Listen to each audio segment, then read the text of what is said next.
Itu adalah imam yang paling senior ya. Imam Malik punya murid namanya Imam Syafi'i. Imam Syafi'i punya murid juga namanya Imam Hambali. Kalau Imam Hanafi dia lain lagi Bapak Ibu. Kalau kita perhatikan sejarah Imam Syafi'i ini, Masya Allah, Tabarakallah Bapak Ibu, lahirnya di jalur Gaza. Usia 2 tahun, orang tua Imam Syafi'i mengajak Imam Syafi'i hijrah ke Makkah. Bayangkan, Gaza ke Makkah itu 1200 kilo Bapak Ibu. Coba jalan kaki, ngajak anak umur 2 tahun, waktu itu Imam Syafi'i ngajak belajar ke kota Makkah. Dahsyatnya luar biasa. Usia 7 tahun Imam Syafi'i itu sudah hafal Quran Bapak Ibu. Bapak Ibu usia berapa? 7 tahun ngapain? Jadi usia 7 tahun Imam Syafi'i ini sudah hafal Quran Bapak Ibu. Dan usia 15 tahun Imam Syafi'i ini usia 10 tahun sudah hafal kitab Al-Muwatta. Jadi apa itu kitab Al-Muwatta? Kitab Al-Muwatta itu adalah kitab yang ditulis oleh Imam Malik. Jadi Bapak Ibu, gurunya Imam Syafi'i ada yang namanya Imam Maliki. Jadi sebenarnya Imam Maliki itu imam paling senior Bapak Ibu. Mengarang sebuah kitab yang namanya kitab Al-Muwatta. Dia mencari Imam Malik itu ke kota Madinah Bapak Ibu. Mencari Imam Malik ke kota Madinah. Dari Mekah jalan kaki ke kota Madinah usia 10 tahun. Mantap enggak tuh? 10 tahun, bayangkan. Dari Mekah jalan kaki ke Madinah usia 10 tahun menemui Imam Malik. Itu waktu Imam Syafi'i menemui Imam Malik itu banyak rekomendasi. Pergi ke gubernur Mekah minta rekomendasi ke gubernur Madinah. Nyampe ke gubernur Madinah minta rekomendasi lagi. Akhirnya sampailah kepada Imam Malik. Nyampe di rumah Imam Malik nggak disambut dengan baik Bapak Ibu. Imam Malik ini imam yang paling tajir pada masanya, paling parlente pada masanya. Rumahnya kayak istana. Sampai akhirnya Imam Syafi'i ini cuma di depan rumah aja. Di depan rumah apa kata Imam Malik kepada Imam Syafi'i? Wahai Syafi'i, kau mau ngapain? Aku pengen belajar dengan engkau, wahai guru. Lalu apa kata Imam Malik? Engkau punya apa? Apa kata Imam Syafi'i? Aku hafal seluruh isi kepalamu, guru. Aku hafal seluruh kitab Al-Muwatta. Bayangkan. Jadi sebelum belajar, dia udah hafal dulu kitab yang ditulis oleh gurunya. Diujilah oleh Imam Syafi'i, Imam Malik, ujung, tengah, pangkal, ujung, tengah. Dia bisa. Coba Bapak Ibu, saya uji Al-Fatihah aja deh. Coba ya. Maliki yaumiddin. Setelahnya apa? Iya karena abudu, oke. Ihdinas siratal mustaqim. Sebelumnya apa?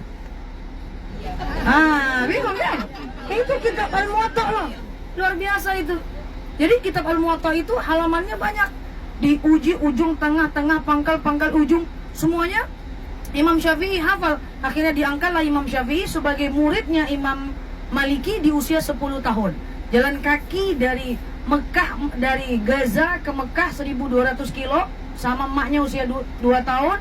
Kemudian usia 7 tahun hafal Quran. Usia 10 tahun jalan kaki ke Madinah mencari guru. Riwayat mengatakan Imam Syafi'i itu punya 800 orang guru Bapak Ibu. Luar biasa.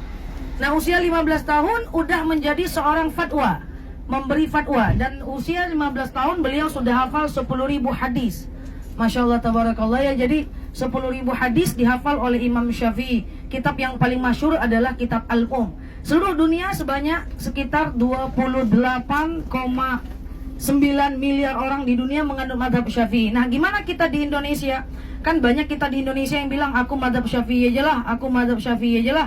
Mazhab Syafi'i itu kebetulan yang pertama kali datang ke Indonesia, sehingga mayoritas orang Indonesia bermadhab Syafi'i. Bapak Ibu yang saya sayangi karena Allah, di usia mudanya Imam Syafi'i ini banyak menghabiskan waktunya untuk menulis buku dan belajar, sehingga beliau tidak sempat membaca Quran. Nah di usia tuanya Imam Syafi'i mulai ngebooster dirinya dengan membaca Al-Quran. Dengan 1 bulan itu bisa khatam 60 kali. Kira-kira keren gak Bapak Ibu? Masya Allah tabarakallah. Riwayat mengatakan Imam Syafi'i ini tidak pernah melakukan pekerjaan makruh. Tidak pernah minum sambil berdiri, kencing sambil berdiri, memulai tidur dengan telungkup dan telentang, itu makruh. Imam Syafi'i tidak pernah melakukan itu. Menghembus makanan menggunakan mulut, itu makruh. Imam Syafi'i tidak pernah melakukan itu.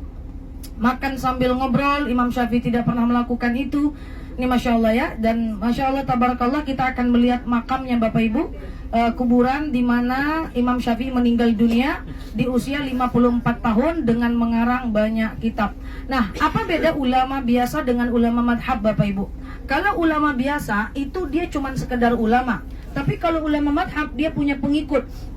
Nah, yuk kita implementasikan dalam kehidupan kita.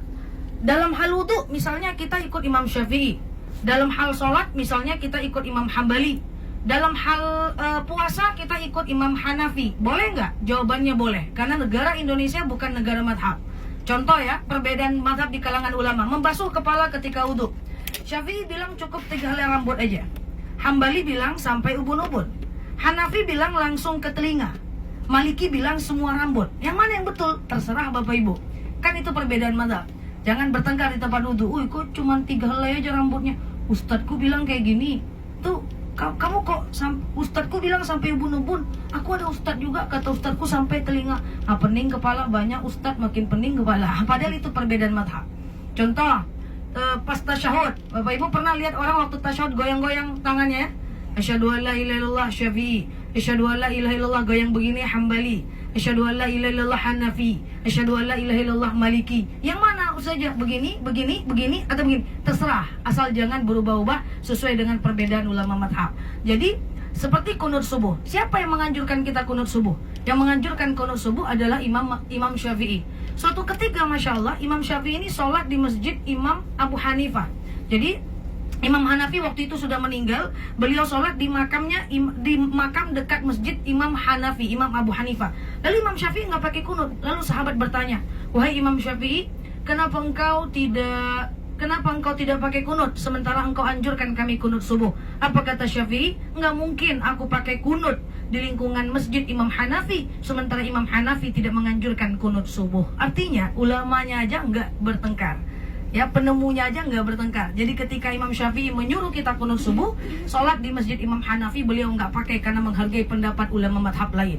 Cerita menarik lagi, suatu ketika Imam Malik, tadi kitab yang saya sebutkan, kitab Al-Muwatta, waktu Imam Malik akan meninggal dunia di kota Madinah, kitabnya itu ingin dijadikan undang-undang. Saking lengkapnya, ekonomi, ukubat, sistem keuangan, perbankan, semua lengkap dalam kitab Al-Muwatta itu.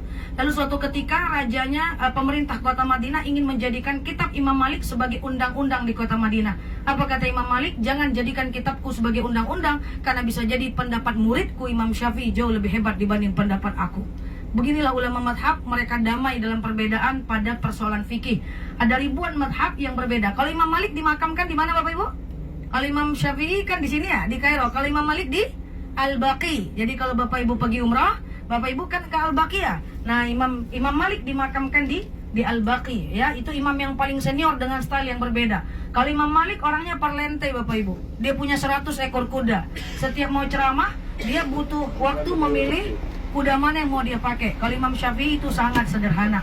Begitu Bapak Ibu ya, sekilas dari saya tentang Imam Malik. Nanti kita ziarah, mudah-mudahan kita bisa berdoa di situ, dan semoga anak keturunan kita mirip-mirip lah dengan keulamaan Imam Syafi'i, insyaallah. Demikian saya tutup dulu, nanti kita sambung lagi Bapak Ibu. Tafadhol akhi.